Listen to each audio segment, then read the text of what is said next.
Hello friends, आज हम बाल विकास के सिद्धांत जानेंगे यानी प्रिंसिपल ऑफ चाइल्ड डेवलपमेंट। इन मनुष्य के विकास की प्रक्रिया गर्भाधान से ही आरंभ हो जाती है। गर्भावस्था से आरंभ हुआ विकास जीवन पर्यंत निरंतर चलता रहता है। मनुष्य के अंदर बहुत से परिवर्तन अवस्था परिवर्तन के साथ होते रहते हैं। ये परिवर्तन कुछ निश्चित सिद्धांतों के अनुरूप होते हैं। व्यक्ति के विकास के अनेक मनोवैज्ञानिक सिद्धांत हैं जो हम जानेंगे। पहला है समान प्रतिमान का सिद्धांत। इसका मतलब क्या हुआ? समान प्रतिमान का सिद्धांत यानी एक जाति के जीवों में विकास का एक क्रम पाया जाता है और विकास की गति का प्रतिमान भी समान रहता है, जैसे मानव और हाथी। समान प्रतिमान यानी एक जैसे प्रतिमान का ही इसमें सिद्धांत होता है। जैसे मनुष्य है तो मनुष्य की संतान मनुष्य जैसे ही प्रतिमान वाली होगी, हाथी की संतान हाथी जैसी प्रतिमान वाली होगी। यानी जो जिसकी जैसी प्रजाति है उसी प्रजाति का ही अनुसरण करता है। विकास उसी जाति का ही अनुसरण करता है। दूसरा है विकास की दिशा का सिद्धांत यानी प्रिंसिपल ऑफ डायरेक्शन। विकास की दिशा सिर से पैर की तरफ चलती है। जब हमारी विकास की दिशा सिर से पैर की ओर चलती है तो इसे मस्तकाधोमुखी यानी तो हम इसे मस्तकाधोमुखी कैफेलोकॉर्डल भी कहते हैं। ये सबसे ज़्यादा मोस्ट है, टेट सी टेट में ज़्यादा पूछा जाता है। यानी सिर से पैर की ओर क्या होता है? हमारा विकास होता है, जिसे हम क्या कहते हैं? मस्तकाधोमुखी कहते हैं।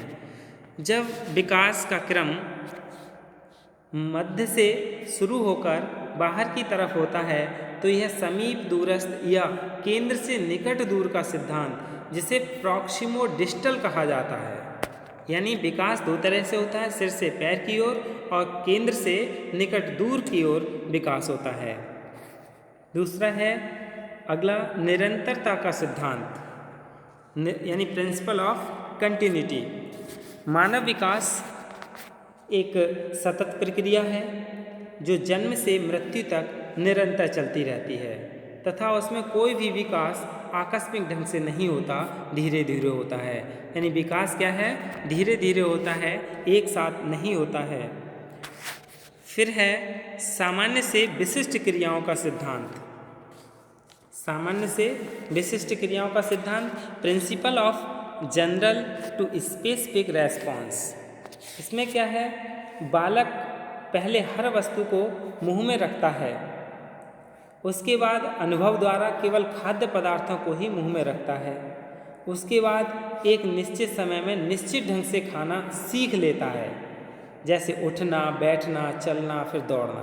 यानी सामान्य से विशिष्ट क्रियाओं का सिद्धांत सामान्य से विशिष्ट की ओर बच्चे में विकास होता है, न कि विशिष्ट से सामान्य की ओर। यानी बच्चा सबसे पहले दौड़ना नहीं सीखता है, सबसे पहले वह उठना, बैठना, चलना, फिर दौड़ना सीखता है। यानी सामान्य से विशिष्ट की ओर विकास होता है।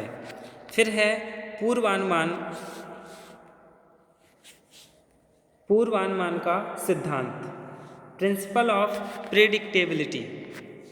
विकास पूर्वानुमान होता है क्योंकि हम पहले ही अनुमान लगा सकते हैं कि विकास किस दिशा में ज़्यादा है। यानी विकास को हम पहले ही अनुमान लगा सकते हैं बच्चे का कि इसका विकास किस तरफ हो सकता है या किस दिशा में इसका विकास ज़्यादा है। फिर है एकीकरण का सिद्धांत प्रिंसिपल ऑफ इंटीग्रेशन।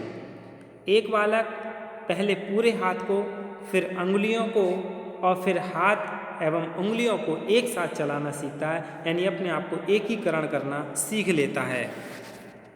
यानी अपना सिर, हाथ, पैर सबको अपने कंट्रोल में करना सीख जाता है। फिर है व्यक्तिगत भिन्नता का सिद्धांत यानी इंडिविजुअल डिफरेंस। किसी के विकास की गति तीव्र और किसी की मंद होती है। जरूरी नहीं कि सभी बालक एक निश्चित अवधि पर ही किसी विशिष्ट अवस्था की परिपक्वता प्राप्त कर लें। यानी एक बालक तो किसी चीज़ के लिए जल्दी सीख लेता है और एक बालक उसी चीज़ को देरी से सीखता है। यानी किसी में मैच्योरिटी धीमे आती है और किसी में जल्दी आ जाती है। और भी इसके बहुत सारे सिद्धांत हैं, जैसे वंशानुक्रम तथा वातावरण की अंतःक्रिया का सिद्धांत यानी हेरिडिटी और एनवायरनमेंट, यानी बालक के विकास में वातावरण और आनुवंशिक दोनों का सापेक्षिक महत्व होता है। विकास दोनों की अंतःक्रिया का परिणाम होता है। जैसे किसी बीज में अंतर्निहित क्षमताओं को प्रस्फुटित होने के लिए किस किस की ज़रूरत होती है? किसी बीज को उगने के लिए मिट्टी, खाद, पानी, हवा, इनकी आवश्यकता होती है।